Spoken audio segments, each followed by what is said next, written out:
Hello everyone, my name is Abigail, and I'm a 30-year-old with quite the story to share. Grab your favorite snacks because this is going to be an engaging journey. My life has been a roller coaster of highs and lows, and frankly, the place I find myself in now is somewhere I never imagined possible. So, let's jump into the deep end. As I mentioned, I'm Abigail, just an ordinary person who's faced a myriad of challenges. Unlike many, I didn't have the guidance of my parents to navigate through life's complexities. I was an orphan, making my way solo in this world and learning to be self-sufficient from a young age. Once I hit 19, my life was a series of missteps and learning from them, which is pretty standard, I guess. But then, life decided to throw me a surprise.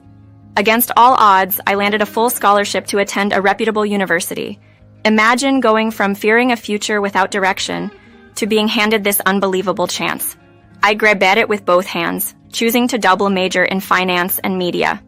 It seemed like a powerful combination, even though I was pretty unsure about what I wanted to do. Graduation day came, and I felt invincible with my dual degrees and a fierce resolve. I was determined to make something of myself, ready to face whatever came my way. But then, the world was hit by the COVID-19 pandemic, turning everything upside down. Plans were disrupted, and the future was more uncertain than ever. Like many around the globe, I had to quickly adjust. I pivoted towards the digital realm, exploring remote work opportunities. Surprisingly, my skills in affiliate marketing and content creation began to shine. My education in finance and media became invaluable in this new digital age. And that's when things started to get really interesting. As I dived deeper into the online world, I discovered new opportunities and ways to thrive despite the chows around us. Join me as I share the twists and turns of this adventure, navigating through the unexpected and making the most out of the hand I've been dealt. I stumbled upon something monumental, and my efforts began to yield significant results.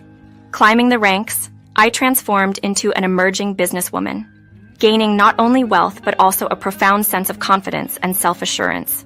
Now, let's dive deeper into the tale, which only grows more intriguing from here. In the midst of my thrilling journey through the online world, leveraging my skills in affiliate marketing, I met Frank, a man who brought about a significant turn in my life story. Initially, our connection was strong. We shared laughs and embarked on adventures, making every moment feel like an exhilarating escapade. However, the story takes a twist. Merely 5 months after meeting, we impulsively decided to marry. Looking back, I see how hastily we made that decision. After all, 5 months hardly seems sufficient to truly understand someone, much less commit to a lifetime with them. Despite the rapid pace of our romance, I value the lessons learned from the experience. Every decision, whether positive or negative, shapes us in some way, teaching us valuable life lessons. Among other things, I learned the importance of taking time to deeply understand someone before making lifelong commitments. Now, regarding Frank's initial reaction to my career, he somewhat dismissed it, suggesting I was merely dabbling in some online stuff. Little did he know, my online venture was on the brink of massive success. I'm talking about viral posts that dramatically increased both my followers and my bank account. Suddenly, I was earning substantial amounts of money, surpassing even my husband's income. Yes, you heard that correctly. This development stirred quite a bit of drama. Frank, bless his heart, struggled with the situation. The man who once thought of my job as a quaint hobby was now faced with my soaring financial success. His pride seemed to diminish by the day, reminiscent of a reality show drama unfolding in real life. Then, one day, Frank came to me with his doubts. "Abigail, do you think your online career is truly sustainable?" he asked, suggesting it might be time to look for something more stable. Despite his skepticism, this journey taught me not only about the value of perseverance in the face of doubt, but also about the importance of believing in one's path, even when others question its validity.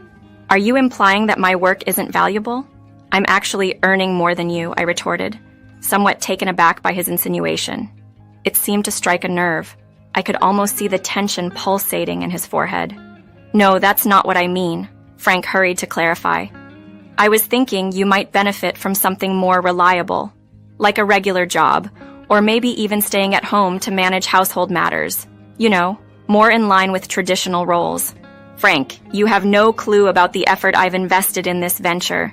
I've dedicated countless hours to building my online presence, connecting with audiences, and yes, making a substantial income. It's been a journey of overcoming obstacles, mastering new skills, and personal growth, I explained, hoping to make him understand. Sure, but can you call it a real job? It's not as if you're making a huge income, and frankly, it's a bit awkward explaining what you do to others, he countered, not hiding his skepticism. Embarrassing? Really? This is my passion, my dedication, and my achievement we're discussing. I'm proud of what I've accomplished, and I'm not about to discard it all because you fail to recognize its worth, I responded, my frustration growing. I just think we should be more pragmatic, considering the uncertainty in the world right now. Staying at home could allow you to focus on making our living space better and handling domestic responsibilities, Frank suggested, missing the point entirely.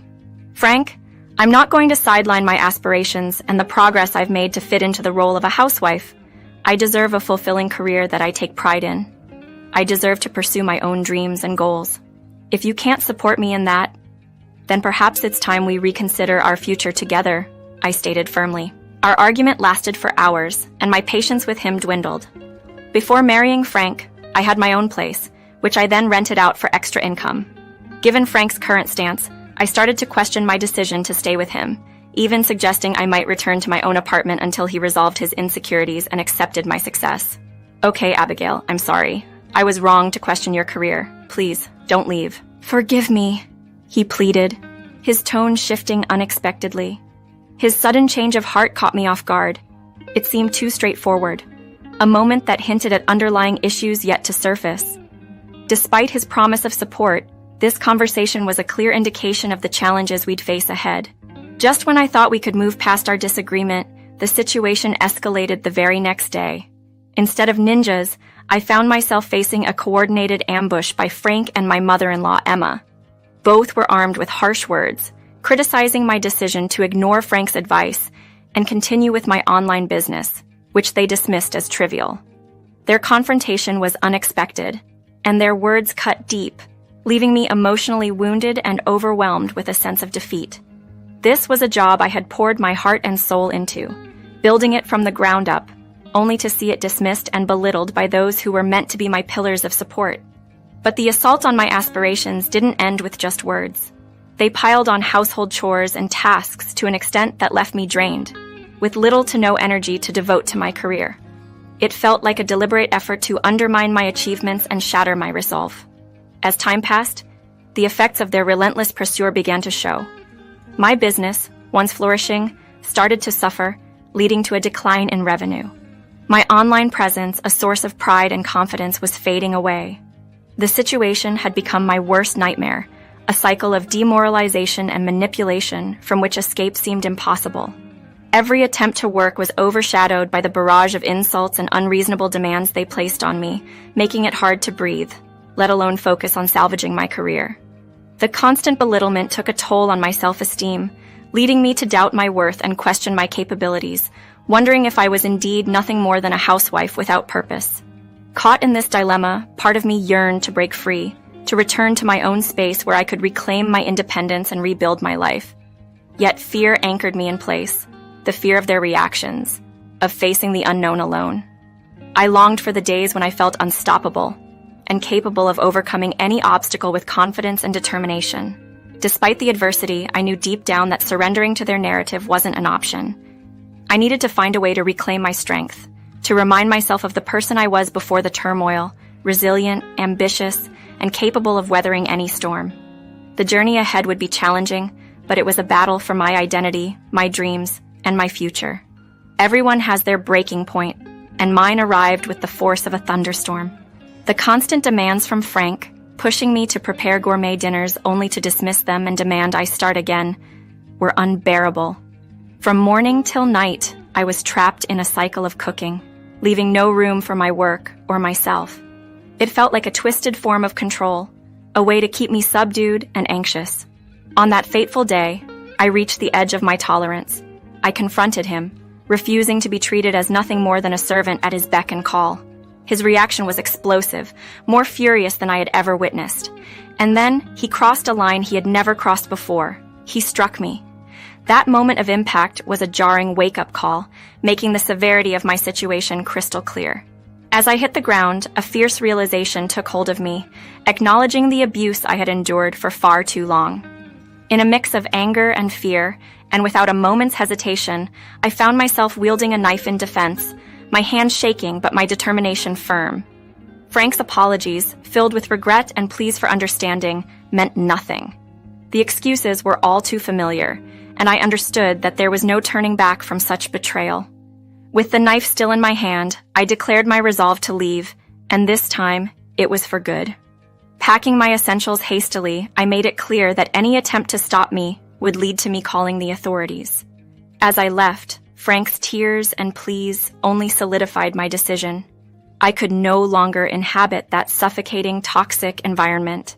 Driving away, I headed back to my own house, a sanctuary that was thankfully still available.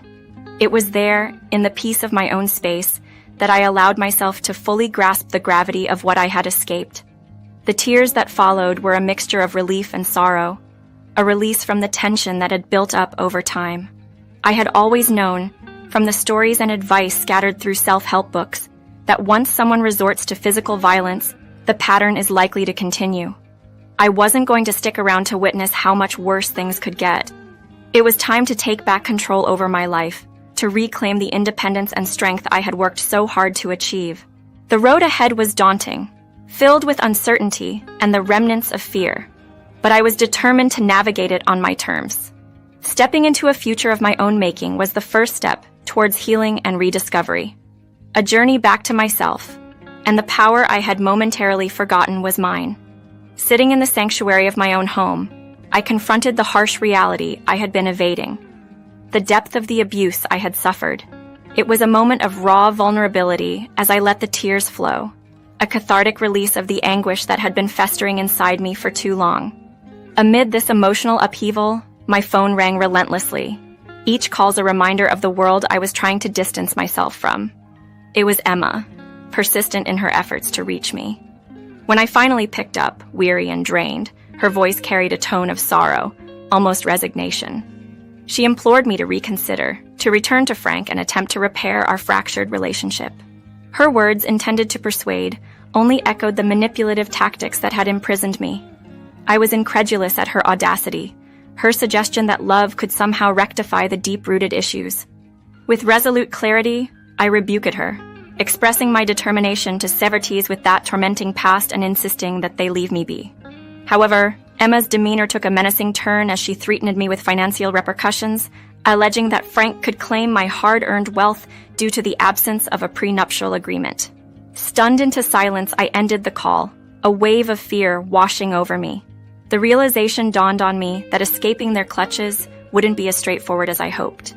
The thought of them potentially invading my sanctuary, compelling me back into that nightmare, was unbearable. With a heavy heart, I acknowledged the grim necessity of my situation. I needed to vanish, to prioritize my safety above all else, even if it meant abandoning my home. This decision, fraught with uncertainty and fear, was pivotal. It signified my refusal to remain ensnared in their manipulative grasp any longer. Leaving behind the house, the scene of so much pain and deception, was daunting. Yet it was a step I was compelled to take. A leap towards reclaiming my freedom and embarking on a journey of healing. It was a testament to my resolve to liberate myself from the chains that had bound me, to chart a course towards a future defined by my own terms. Without hesitation, I left what could only be described as a dwelling of dread at the crack of dawn. Packing the essentials, clothing, footwear, personal care items, I decided to leave behind anything that might remind me of my past ordeal. The decision to sell the house was swift, a firm step towards ending that harrowing chapter of my life. With support from a handful of loyal friends, the house found a new owner within a week. This sale wasn't just a financial lifeline. It represented the severance of the final tie to those who had sought to control me, offering the fresh start I yearned for. I relocated to a quaint town, home to just 30,000 people, a stark contrast to my previous life, yet exactly what I needed. This smaller community promised anonymity and the serene environment I craved for healing and rebuilding my strength. Despite taking measures to block Frank and Emma from my life, the fear of them tracking me down persisted. Yet, I began to adapt to my new life, focusing on rejuvenating my online business and restoring my self-worth. As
Months passed, a semblance of security started to form in this new chapter, until Frank's shadow loomed again.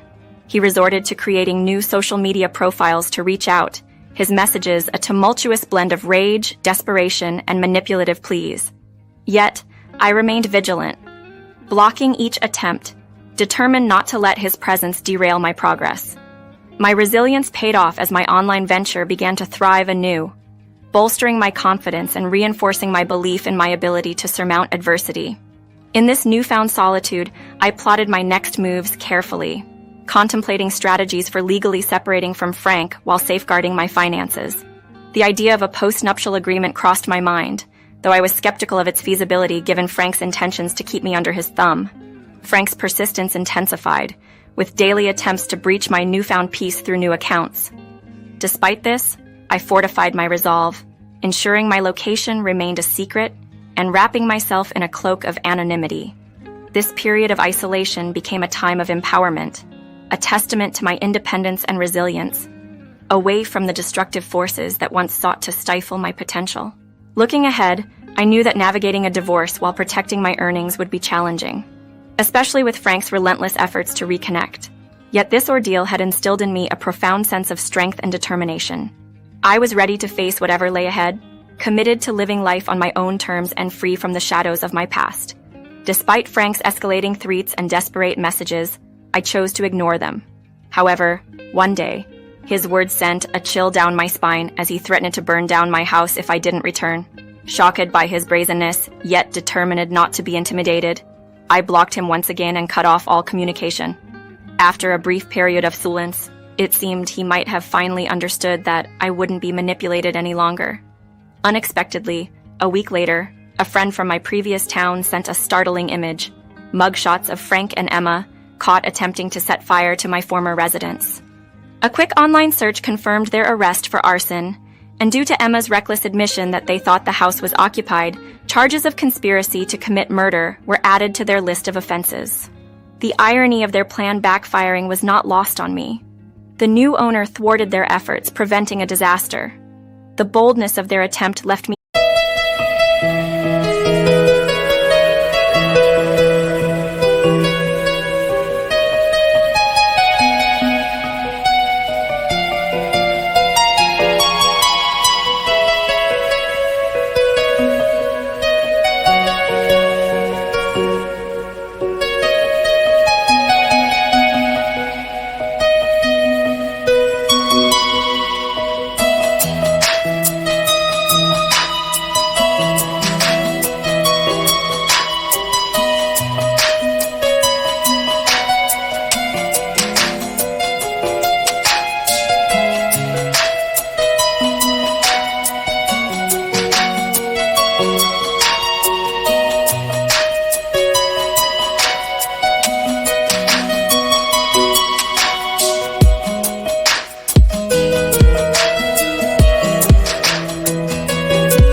reeling with a whirlwind of emotions: shock at their audacity, anger at their actions, and relief that they were now incarcerated, facing the consequences of their deeds. Their impending trial, set for the distant future, meant they were confined to a cell, halting any further attempts to harass me. This development stirred a complex mix of feelings. While part of me remained wary of the threat they once posed, a more significant part of me felt a profound sense of relief, knowing they were finally being brought to justice. Currently, I'm collaborating with a lawyer to safeguard my interests as I proceed with the divorce from Frank, hopeful for a future free from their toxic influence. I'm reaching out for support and advice on fully disentangling myself from their clutches. If anyone has insights on navigating this process, please share. Thank you for lending an ear to my story.